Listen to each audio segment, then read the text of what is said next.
We're in the information age, but facts are in short supply. Reject the noise, ask bold questions, and seek the truth with FBI whistleblower and common sense extremist Steve Friend.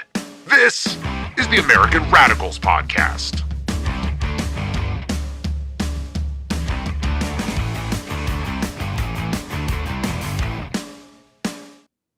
It is the American Radicals Podcast, Friday, March 27th, 2026. Congratulations, you made it all the way to Friday through that 9 to 5, Monday through Thursday, 5 p.m. grind. Friday, we like to kind of kick back, relax. You're not really necessarily doing the best job you possibly could at work, and we're glad for that because you join us here typically at the noontime hour if you happen to be on Rumble and YouTube and get your lunch hour in. So thanks as always, guys. Today, we're going to be talking about sort of a smorgasbord, a grab bag of stories that might have slipped past your attention, but we endeavor to make sure that nothing important slips past the goalie here on the AmRad pod. So that's going to include that the United States government is insolvent, but politicians are still making it worse. We're betting on world events can pay you off big time, and also corruption and the dumbest possible people in our government. And finally, a dive into equal pay day for the fairer sex. Let's get after it.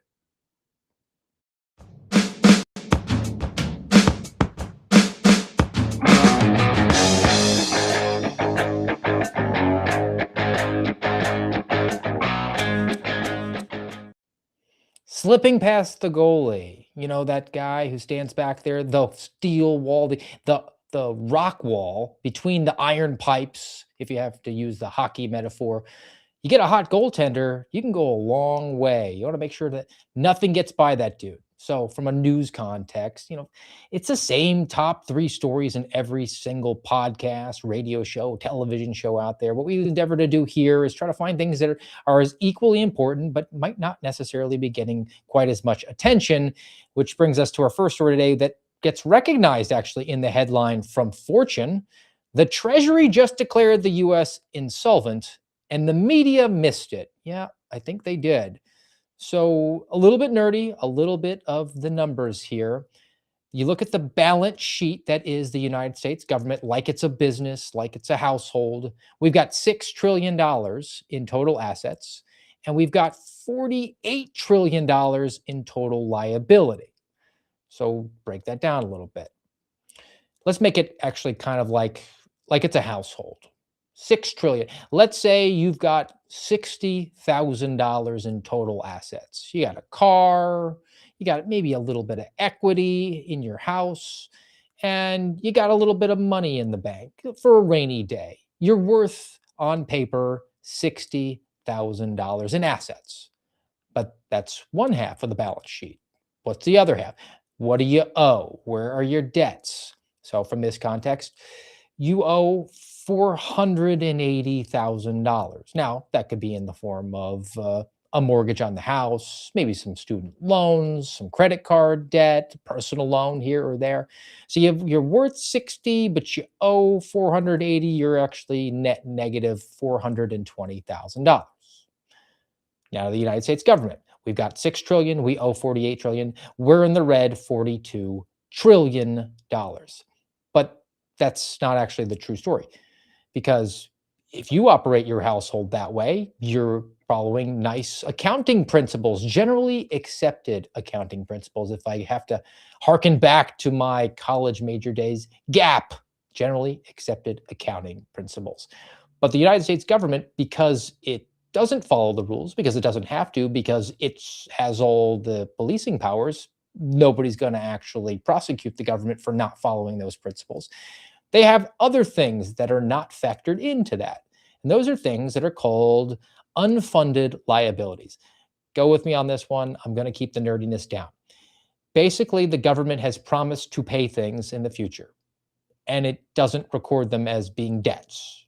So if you borrowed some money, you'd have to pay it back, right? That's how a debt works. But the way that the US government does for some of the borrowing is it doesn't record it, because it's not really borrowing the money. It's just a promise to pay you in the future.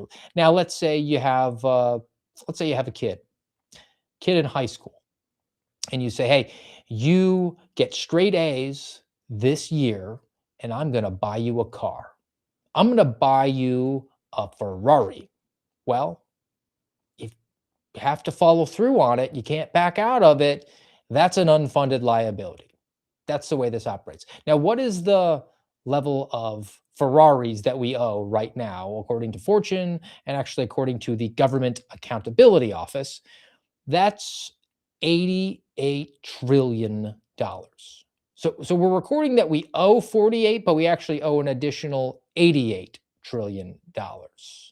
So that brings a sum total of $136 trillion, which would mean, back to our household example, you have 60 grand in assets and a car, some money in the bank, and you owe $1.3 million. You going to be able to float that? You're going to be able to survive very long? Or are you going to be Chapter 11 like yesterday? But governments can't declare bankruptcy. They just do other things like try to steal more money. I mean, tax it from their population, or more frequently, they just print a whole butt ton of money. Oh, and the last thing before we move off of this one, the Government Accountability Office isn't even sure about the accuracy of these numbers. It's probably far worse, because for the last 29 years, they haven't gotten an accurate assessment from places that don't spend a ton of money, just like a little bit, like the Defense Department, trillions of dollars. So no actual faith that these numbers are accurate. It's probably way, way worse.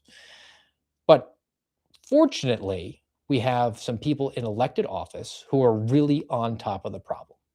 I mean, these guys are coming up with some awesome ideas that will never possibly backfire, tongue fully in cheek. Let's go to the Washington Post, because democracy dies in darkness, where the headline reads, "Politicians are trying to make life cheaper. Economists are appalled." That's a little bit misleading. Economists are not appalled that politicians want to make life cheaper. They are appalled by the ideas and the suggestions. So let's get into some of those. And we are going to be equal opportunity critics on both the Republican and the Democrats. Let's begin with the grand old party, the GOP, which has come forward with a couple different ideas. One of them is they want to cap credit card interest rates.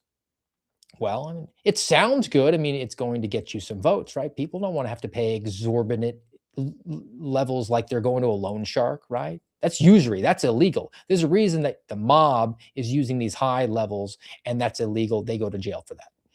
You don't want the credit card companies to be able to just charge exorbitant rates because you have borrowed the money by using a credit card to buy something today, and then you have to pay for it at the end of the month. And if you don't, then there's going to be interest attached to it. It's a loan.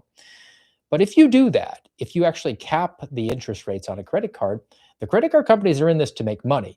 They don't make money if they allow people who don't pay the money back to use credit cards. I mean, they kind of hope you don't pay it back originally, and then they get some interest out of it. So they get a little bit more. That's sort of the strategy that they're guessing on, that they're banking on through the actuarial tables. They're figuring, all right, this guy's probably going to miss a month or 2 or 6, and then he'll get behind, and then he'll be on the hook for years on end. But in the end, we'll get our money plus interest. That's how we make money. But if you're not somebody who pays back ever, they're certainly not going to give you a credit card. I mean, they just be out that, right? Oh, he bankrupted it. We have to eat the costs that he's incurred using his credit card. So to entice people to use the credit cards and then kind of weigh whether or not they're going to eventually pay it back, they use various interest rates. If you're somebody who, swipe the card, pay it back right away, you're going to get a low interest rate. If you're somebody who might take a month or 6, they're going to give you a higher interest rate. You're a little bit riskier. They know they're going to get their money eventually, and they're still banking on getting it, but there's still a chance. If you wait 6, 8, 12 months, you might never get it. So it is an expression of the level of risk. Now, if you cap that number and you tell the credit card company that they can't go above it, they're just not going to give credit cards to people. So now you're effectively going to cut that avenue off, that tool, from a fairly significant number of people. So you're going to reduce the amount of money that's flowing around in the economy. It's going to hurt businesses. And again, you can see why economists might be appalled at that principle. Another one that we got was the 50-year mortgage that the Republicans were throwing out there. I believe the president was even out there posting online. We need to go from 30 to 50 years. For half a century, you're going to owe the bank. You're going to rent from the bank for half of a century. Is that going to bring down the housing prices? Is it going to make houses more affordable? Is it going to make them more accessible? We have a housing crisis, a housing shortage, right? Now, what's more likely to happen? With a 50-year mortgage, it brings down the cost a little bit per month. Is that going to bring more people into the market to buy houses? Maybe. It's a small amount that you would have. But what's the more likely outgrowth of it? It's going to be people who already own houses saying, hey, I can afford a little bit more house now. So they'll just buy more house than they can possibly ever afford to pay back. They'll take on more liabilities. So it'll look like on their balance sheet something similar to the US government. Now, the Democrats, they want to freeze rent, especially in places like New York City, right, where they have rent control. What happens when you freeze rent? Well, the landlords, the people who own those giant buildings that they rent out to tenants, they just don't rent them out because they can't make a profit on it anymore because the costs are too high. Or if they're forced to do that, they just say, look, it is what it is. We're not going to do upkeep on the property. If the furnace goes out, that's your problem. We're just going to be slow to respond to it. So the property quality goes down if it's even available, which largely it won't be. Another one is that they want to cap the price on groceries. That's always ended well in the past. Every story of capping groceries has gone well. What winds up happening is it's not profitable for the grocery stores, for the places that are selling you the food. So they just don't carry the food. And if we don't have food, we die. So that's probably a net negative. You could see being appalled at that one. And the last one was we're going to cut senior citizens' property taxes. It sounds good, right? Seniors happen to be a big voting bloc, right? You got to get them out to the polls. But that would mean that the coffers for the states that collect the property taxes will be reduced, and they're going to wind up raising property taxes on other people. So robbing Peter to pay Paul, a little bit of class warfare, redistributing the wealth from each according to his ability to each according to his needs. What has not been considered, though? I mean, this is all on the cost side of things, bringing down the costs. Well, you know where the costs wouldn't be such a big deal if people's money went further, if they actually earned more money. How could we make that happen? What is something that the government could do that would mean that the dollars in your bank account are worth more and you're bringing in more money on top of that? Well, you know what they could do? Nothing. They could start doing nothing. There's so many tasks and programs and agencies and departments that are part of our federal government, part of our state and local and municipal governments that are not part of our social compact. And every time you start a new program or an initiative or an agency or a department, that takes money. The United States government or any other level of government does not earn money. It doesn't produce a product that people want, need, and desire and are willing to part with their hard-earned money in order to acquire. That's private business. The government can just steal, I mean tax money from the citizens or print it. And every time it does that, it makes the people poorer and it makes the money worth less. If it were to say, stop doing all of those things, that would cause something called deflation, which would mean the dollars in your bank account would be worth more.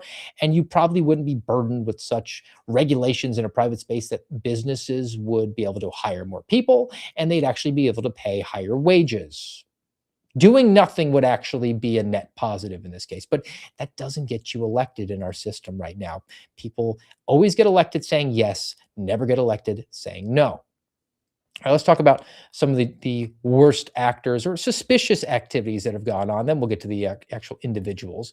And I saw a couple stories come across recently about some interesting goings on and happenings with trading on futures and stocks and all that stuff as it relates to insider trading coming out of the White House. So this is a story that I got from, where's this one? This is from Axios. Headline: Mysterious trading patterns follow Trump into war. Now, on Monday, $580 million in oil futures flooded the market in a sudden spike with no public news to explain it, roughly 16 minutes before President Trump announced a pause in strikes on Iranian power plants. Now, what does that mean? It means that somebody bet on the price of oil going down. They sold their futures. They said, hey, it's not going to earn as much. I'm going to sell my futures. And it happened within a quarter of an hour of the president making an announcement that would bring the price of oil down. Now, could be serendipity, coincidence, providential, just dumb luck, maybe. But there are actually quite a bit of trades that made this happen. Somebody made a pretty penny. And the list of somebodies who would have had the inside knowledge that the president was going to make that sort of announcement, unless he just happened to, I don't know, wake up in the morning and handle his morning business and then just tweet out something that would change the global economy, which I guess he could do. But the list of suspects who might have been doing the inside trading is relatively small. I mean, I don't have access to Donald Trump. He certainly wouldn't tell me that, nor anybody else in the AmRad Pod audience on Rumble and YouTube and Spotify at AmRad Pod. Here's your reminder, guys. Do all those things. Like, follow, share, subscribe, everything. We appreciate it.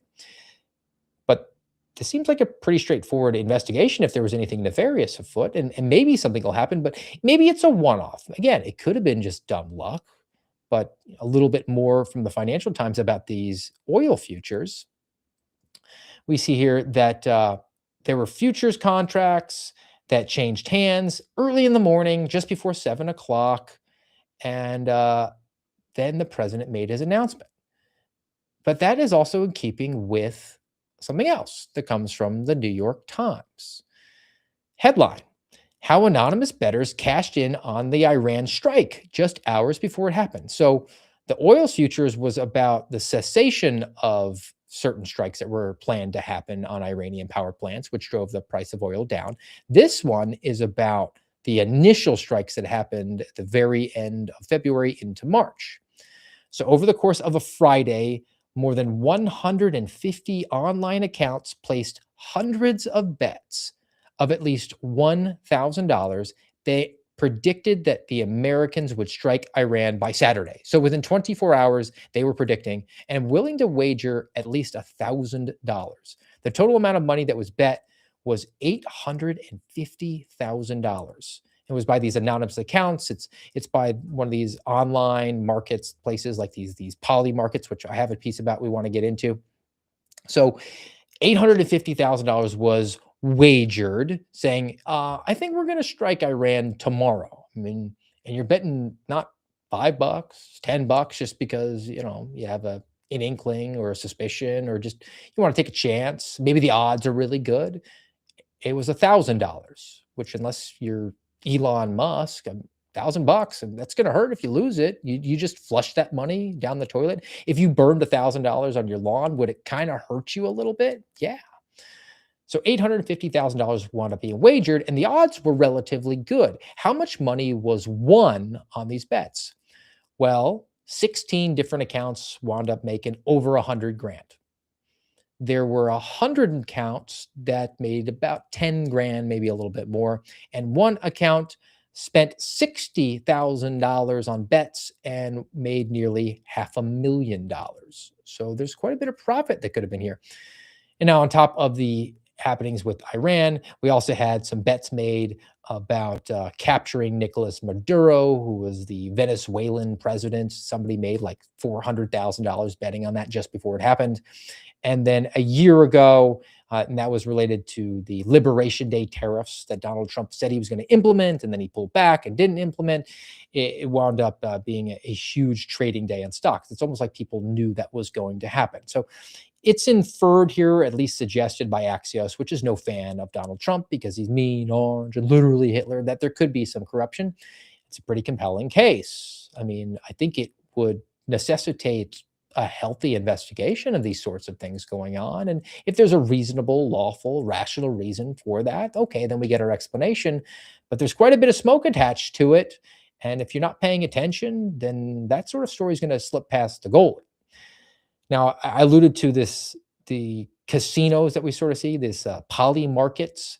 I've got an interesting piece that comes from the New York Times on it. It gets a little bit into the details about the way that these markets work and whether or not they're a net positive or a net negative. Now, there certainly is a ton of gambling out there right now. I mean, you cannot watch a sporting event without them throwing out the odds and just doing so. It used to be kind of like, cloak and dagger suggestions that the betting line on the Super Bowl was 3 points, or the over under was 48 points. I mean, unless you were a sports gambler, you wouldn't really understand it. It wouldn't really be that important or relevant. But certainly as the sports gambling has become legalized and more prolific, you see it way, way more often now. I mean, you have actual relationships between media and betting institutions where they're having the experts come on and have entire sports programs about it. But it's not limited to sports betting. So there's these online marketplaces, if you're not aware, where you can bet on just about everything. It's futures bets, kind of like betting on the price of oil. You can bet on who's going to win an Oscar. You can bet on what the Rotten Tomatoes movie reviews are going to be for a particular new movie that just came out. I mean, it's kind of all these weird props bets that you see, like for the Super Bowl, like, what is it going to be, heads or tails? Or what color is the Gatorade going to be that they dump on the winning coach? I mean, these sort of like odd, off the wall things. Now, the thinking behind a lot of these things as it relate to more significant geopolitical occurrences, elections, is that they'll be more accurate than polling, because polling people mess with. Maybe they're not able to reach the greatest spectrum of individuals because who, after all, has a landline telephone, or who's going to answer honestly when they get a call and says, I'm calling you from CNN and I'd like to ask you some poll questions. Really, is a fan of Donald Trump going to answer CNN accurately? Probably not. But if you are pushed to put your own money on the line, the prevailing theory is that people will at least go with something that they know more about because they have to risk it, and that they feel genuinely passionate about, and that they're going to say what is the most accurate thing according to their belief. So maybe these online marketplaces might be able to supplant polling and be more accurate. So here's the piece from the New York Times, which kind of goes into it, and then there are some problems attached to it as well. So the one story that they bring out, and it happened a couple weeks ago, there's this journalist who was blogging about the Iranian war. Kinetic operation. How dare you call me a stewardess? I'm a flight progress coordinator. He was blogging about it for the Times of Israel, and he reported that a ballistic missile had struck just outside of Jerusalem. And then immediately he said he started getting bombarded with all these emails and messages, and they got nasty and even made some death threats against him. And he was just reporting the news. Now, is it because people were saying he's fake news? Or are they saying that he's editorializing? No, actually, the issue was that on this site called Polymarket, there was a betting opportunity. The betting opportunity was, quote, Iran strikes Israel on, and then you insert the date, and you could bet on the particular date. And at that point, over $14 million had been bet on it happening on March 10th, the day that he was blogging.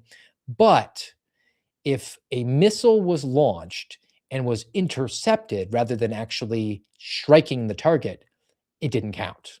So people were trying to pressure this journalist to say, hey, the missile didn't strike, it actually got intercepted. And I don't know if it was one or the other. I don't trust anything coming out of what's going on between Iran and Israel and the United States. But the pressure campaign was, we need you to report this news in a different way because there's money on the line. So we're not really interested in the truth now, are we? It's a lot like these push polls that you see out there, where a polling institution, an established business, or maybe like a media outlet will have a poll, and they'll phrase things in a way in order to get the result that they want. So is this poly market going to be more accurate than the polls, the fake polls that we saw over the elections in 2020 and heading into 2024, all the fake polling that we're always seeing the news stories about? Well, no, not if there's actually a profit motive established here. There's a political motive attached to fake polling, and there could be actual monetary gain after that, or power. But now you can see that there is a mechanism to corrupt the online betting places. There's a couple more things I want to get to here on this piece from the New York Times. Definitely an interesting perspective.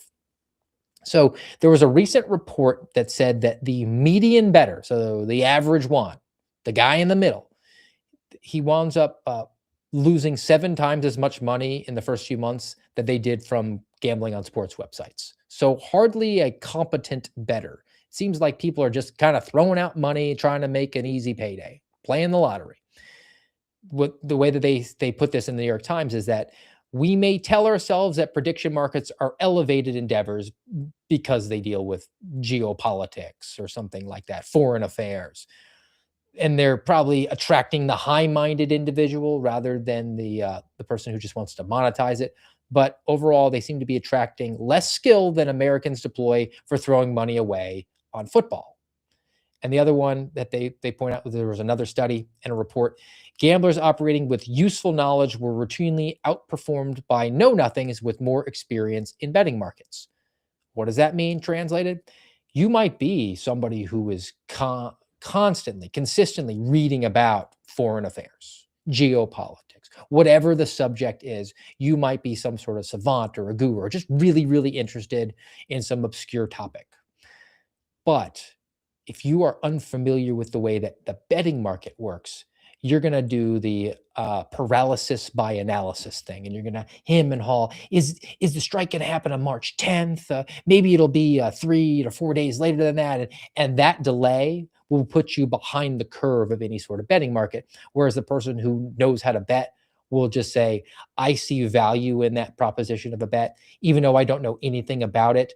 I'm going to bet it now." And I'm just going to do it across the board on all these different subjects, and I'm going to make money that way. So really, we're not getting the people who are most informed and most passionate about these incidents or predictions happening. Instead, we're getting just the people who know how to bet giving their input. And if we're trying to curate or devise the future based on the false presupposition that these online betting markets are more accurate than polling because they attract a different sort of people. That's just a fundamental flaw here. Okay, let's pivot now. Actually, we can kind of stay on this quasi because this is related to the kinetic operation that is continuing to go on in the Middle East. Another story from the New York Times. We're sending 2,000 US paratroopers to the Middle East. We don't necessarily know where, though. But when you combine the 2,000 members of the 82nd Airborne Division to be deployed with the 4,500 Marines already en route, we're now at 7,000 roughly individuals, members of our armed services who are going to the area. It looks like ground troops are heading that way, guys. I know the president has talked about an end date perhaps being sometime in May, and there's conversations going on between the United States and hoping to strike another deal with Iran. But I don't think it bodes well for cessation of hostilities if you're sending ground troops. Now, I mean, it could be a bluff, it could be some sort of negotiation tactic, but at least what we know now, it looks like we're sending 7,000 uniformed personnel to that general area. And I don't think they're going there to just shake hands and hang out. All right, now we can pivot away from Iran and let's talk about some stupid and corrupt politicians. Now, she's soon to be former, I think she's going to end within the next couple of days, her secretaryship of the Department of Homeland Security, one Kristi Noem, former governor of South Dakota, my former congressional representative of the few months that I actually lived in South Dakota. Kristi Noem was my congressional representative, and you should know her first vote was to make John Boehner Speaker of the House. So kind of know what you're getting. But Kristi Noem, on her way out, there's been all these allegations, and there's a lot of evidence to substantiate them, that she essentially took over $200 million of taxpayer money and routed it to her friends and had them make commercials to hype herself up to run for president in 2028. So now she's on the way out, and she got this lateral, but it's kind of a demotion transfer to be the envoy for the Shield of the Americas. So she's going down to South America to go and shake hands and kiss babies and do some press events. Now, another element of Kristi Noem's, the cloud over her, was her relationship with the special government employee, Corey Lewandowski. There's all these lurid details that they're carrying on some sort of an extramarital affair. Both of them are married to other people. Both of them have kids. It's kind of gross, but I think that thing's pretty common in the DC space. But if you were on your way out of a high-ranking cabinet position and you were going to be demoted, you're definitely on the naughty list of the president, who you tried to tell the United States Senate gave you permission to launder $200 million to your friends. Would you be on your best behavior? Would you perhaps divest yourself of the people in your orbit who might be seen as problematic? Yes, but then you would not be Kristi Noem, soon to be former Secretary of Homeland Security, who was photographed with Corey Lewandowski having high level meetings. This is a story from the New York Post. Kristi Noem kept her lover, Corey Lewandowski, close at hand. Thank you very much, New York Post, for not even saying alleged. She made her first appearance on her new job after she was booted from DHS. They sat side by side across from the Guyanese president, whose name I can't pronounce because I'm American, and they were having this very, very important high-level meeting. So she's making no secret of the fact that she don't care. She's keeping Corey around. That's one example of sort of a dumb/corrupt politician.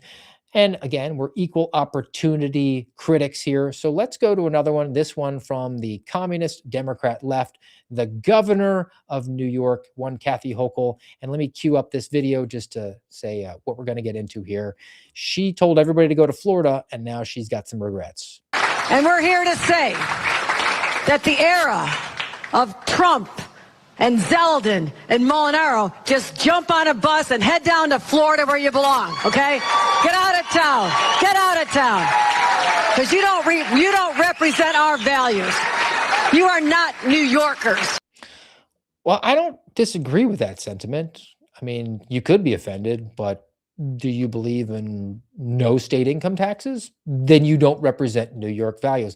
And I guess Kathy Hochul is reaping what she's sown right now, because I have a piece from Reason about what's happening in the state of New York. Headline: New York Governor Hochul begs high net worth refugees to return and be taxed. Hey, we're uber, mega, MAGA Doppler sorry that you left. Can you come back and give us some more money? Can you let us steal more of your money?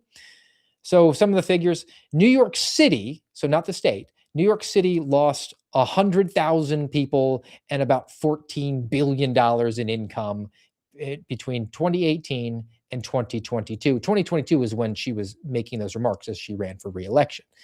The entire state of New York as a whole is down about 250,000 people since 2020. 2020 being when they told everybody that they had to lock down forever. And a lot of people said, I got a bunch of equity. I am getting out of this hellhole. Bring me somewhere warm. Here's the quote from Governor Hochul. I need people who are high net worth to support the generous social programs that we want to have in our state. Now, there are some patriotic millionaires who stepped up. Okay, cut me the checks if you want to be supportive. But maybe the first step should be to go down to Palm Beach and see who we can bring back home, because our tax base has eroded. Well, I guess points for Kathy Hochul, recognizing her stupidity in telling people to just leave her state because they didn't reflect her values. She was probably talking about something like, you don't support cutting the healthy breast tissue off of young ladies and selling her, Sally, yes, you've become a Harry. But really, what you wound up doing was driving away all of that sweet, sweet cash that you're used to stealing in order to stand up your healthy social programs, welfare, or just redistribution of wealth. This is the harsh lesson of socialism, of communism.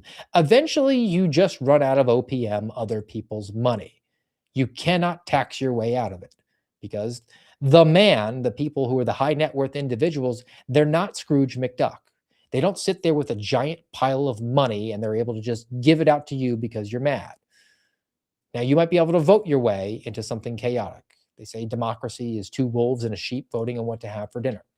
There are clearly more overall number of people who suck off the state than give to it. So if you appease them and say, I'm going to soak the rich and take their money and give it to you, redistributive style, then you will get votes. Correct. And that's why Kathy Hochul got reelected. But at the same time, you cannot manage the finances of an entire state when you tell all of the money that you plan to steal, because the state of New York can't print more money, they have to steal it all. You can't tell them to leave town. It's not just funding your own coffers as a state institution, it's funding the underlings, the people that work for the man, the W-2 employees, the person who's signing the front of the check, not the back. They have to be there in order to facilitate that. So now you've lost population, you've lost tax base, you've lost job opportunities, all because you wanted to score some silly political points. Now, Kathy Hochul, I think she's running for re-election this year. She's hoping to get back in the governor's mansion, and she will. It's a communist enclave. It's ceded territory at this point. But back to those statements. Those were in 2022. Kathy Hochul ran unopposed as a Democrat, but not initially. She was filling in for Andrew Cuomo, who he got a little handsy with the help and he had to step away. And then Kathy Hochul came in there after she was a lieutenant governor, and she got that position for the exact same reason. She hadn't been elected to either the lieutenant or the top spot as a governor position until 2022. And for a time, there was another candidate who had already thrown her hat into the ring, Letitia James. She was the attorney general. She got elected saying, I'm going to go ahead and get Trump for you. And then she was going to run for governor. Now, I think that a deal was likely struck. They said, hey, Letitia, step away, go back to the AG slot here in New York. You can keep doing this thing. And then maybe you'll get Chuck Schumer's Senate seat when he gets old and croaks. But I'm not privy to those sorts of conversations, just like I'm not privy to, hey, I'm planning on bombing somebody tomorrow. You might want to bet on it. But I got a story about Letitia James, who's now facing some more criminal charges out of the Department of Justice. So here's a nice photo of Tish. I think that's what she goes by. So she has now been, there's now been referrals to the United States Attorney, one in Illinois and one in Florida, and it's all back to the exact same thing. Now, initially, Letitia James was charged with mortgage fraud. She has this house in Norfolk, and she lied on the loan application. She said that it was going to be a full-time residence, not a second residence, in order to get a better overall mortgage interest rate. Remember, we covered that? So the mortgage interest rate is going to be lower if it's your full-time house, whereas if it's an investment property. So she lies. She says, no, it's a full-time residence. Meanwhile, it's not. She winds up renting the property out to a family member, and she gets criminally indicted, but a judge, because it's in Washington, D.C. or Virginia, potatoes, they're both ceded territory, communist enclaves, tosses the case on some administrative grounds, a technicality. They said the United States attorney who brought it was not legitimate. We're tossing the case out. So then the DOJ turns around and says, okay, we're just going to indict her the old-fashioned way. And they go to a grand jury, and the grand jury says, nope, we're communists. We're not going after Letitia James. So that case was gone. It's done, right? But we got our man. We got to find a crime, government gangster. There's no possible precedent for this happening. This could never go bad in the future for any future people. So we're just going to keep on going with weaponized government. We're going to go after Letitia James, who I don't like and is a communist, but she is duly elected in that state, and they love her. So now there's these new criminal referrals because we're going to shop for judges. We're going to shop for juries, and it's all about insurance. The mortgage insurance that was attached to this fraudulent loan. One element in Illinois was that she said that the house was going to only be occupied by one person because she's unmarried, childless individual. Meanwhile, she winds up letting a family member and kids in there. So that's a lie. The one in Florida was something different. It was a false representation saying that it was going to be unoccupied for 5 months a year, but it was going to be a primary residence, which doesn't make sense. And at the same time, the house was fully occupied all the time because the family members that Letitia James wound up renting the to were living there full time. So we're judge shopping, we're grand jury shopping from the Department of Justice, trying to find just anything in order to get Letitia James in trouble. And again, not a defender of Letitia James, but this is weaponized government. You followed the process and then let the chips fall where they may. The facts either support a conviction or they don't. If you do the whole Stalinist thing where you show me a man and I'll find you a crime, you have now set the precedent, or you at least continued the precedent. You are never, ever going to run out a Letitia James. She's going to continue to do what she's always done, and that is weaponize the government. Can't do anything about it. Unless we do something like completely divest, as I've encouraged us, from places like New York and California and Illinois and say, you all can just have that. That's not America anymore. And then follow through with it financially. Let's get the government out of all this stuff and say, look, we're just not going to send the funds. And on top of that, we're not involved in a social compact anymore. Letitia James brought criminal charges against somebody like Donald Trump. You know what he should have done? He should have gone down to Florida and said, I'm not surrendering. And then allow the governor of Florida to stand up a state guard around Mar-a-Lago and dare Letitia James to send her New York State troopers down. That was the only way. That would have been ugly. It would have been suboptimal, but that would have been the way that I can glean to actually resist the processes that have been allowed to fester for far too long. And that is using the mechanisms of the government to reward our friends and punish our enemies. Be that through, we're going to give you some insider trading advice here to make sure you make a couple cool million because I'm going to tweet this out, or I don't like you. I don't want you running for office. I'm just going to try to put you in jail for something that is rather ticky-tack at the end of the day. All right, I got one more I want to get to and just sort of dispel the myths that are attached to it. And that is about Equal Pay Day. I have a story from NPR on this one. Headline reads, "It's Equal Pay Day. Women have lost ground for the second year in a row." I wonder if that applies to Kathy Hochul and Letitia James, or if they're pocketing quite handsomely from their positions and authorities within government. But NPR goes into it. Now, Equal Pay Day, as it's observed, is the day in which, if you added up all the money from last year, so from 2025, into all the money earned thus far in this year, in 2026, for the average woman, would equal what the average man earned from all of 2025 and none of 2026. And NPR is decrying how it's one extra day this year versus last year. So I guess women lost ground in the financial space by one day, according to the way that it's measured here for the Equal Pay Day. And there's other days too that are related to race and, I don't know, probably sexual proclivities, whatever. Normally, this is expressed in a dollars and cents way. They say that women earn 81 cents on the dollar. So for every dollar a man earns, women earn 81 cents. But it's not accurate because it doesn't take into account, and they even, at the very end of this NPR article, if you scroll all the way down, kind of give away the game, because it's a writ large comparison of the sexes. We're going to pit those sexes against each other, defend your gender. It doesn't consider the type of job or the experience level or like negotiating prowess. This is why it makes no sense.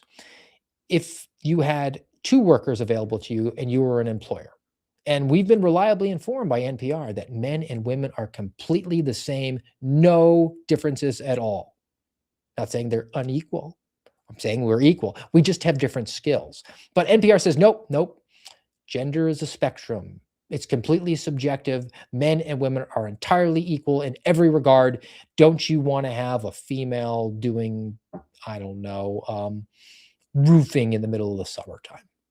You know, don't you want to have a lady doing offshore oil rig work? You know, those sorts of things. But that's the consideration. The assumption is that men and women are not only equal, that they do the exact same jobs. No, they don't. Men tend to do things that are far more dangerous. And with danger, very much like giving a credit card interest rate, there tends to be a premium attached to that. If you're willing to do something super dangerous that's considered to be a valuable work job, valuable labor for a company, they will pay you more money. And men are more risk takers than women. Women tend to be more risk averse. I mean, there's this Bill Engvall comedy bit from back in the day that said, flying with the Blue Angels. They said, hey, if you pull a certain number of G's, you're going to get a gold medal, a gold star. And Bill Engvall was like, sign me up. And the woman's like, I don't need the medal that bad. We're just different creatures entirely.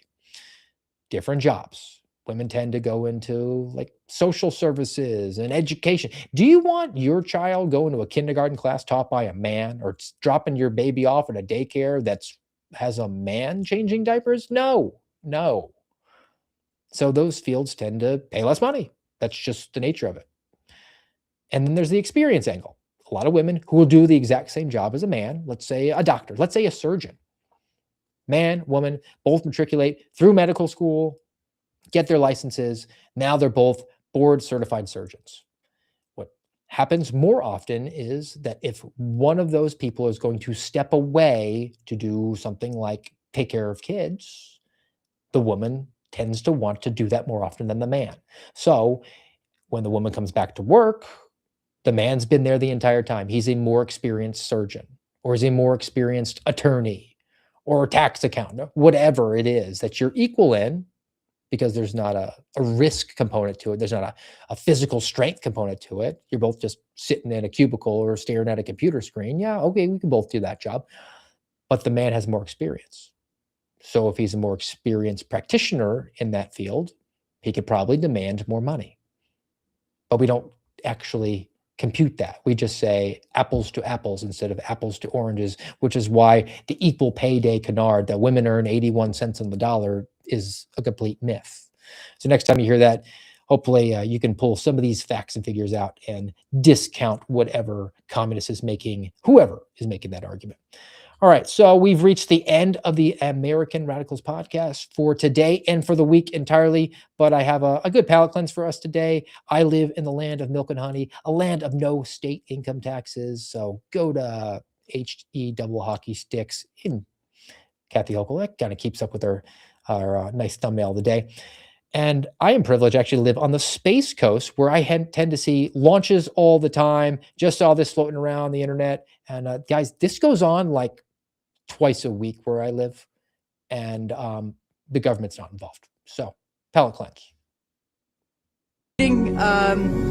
Just like this silver flare coming back to the once again, we are standing by for attempting to catch the booster at the tower. This would be the second tower catch. Landing bird. Seeing 13 engines. Booster now hovering as it aligns with the tower for catch. Booster coming in. Get ready for that boom. Down to 3 engines.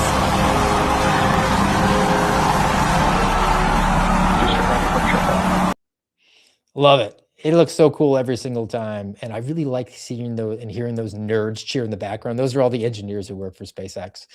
Okay, guys, plan to be back with you on Monday, noontime. And until then, have a great weekend.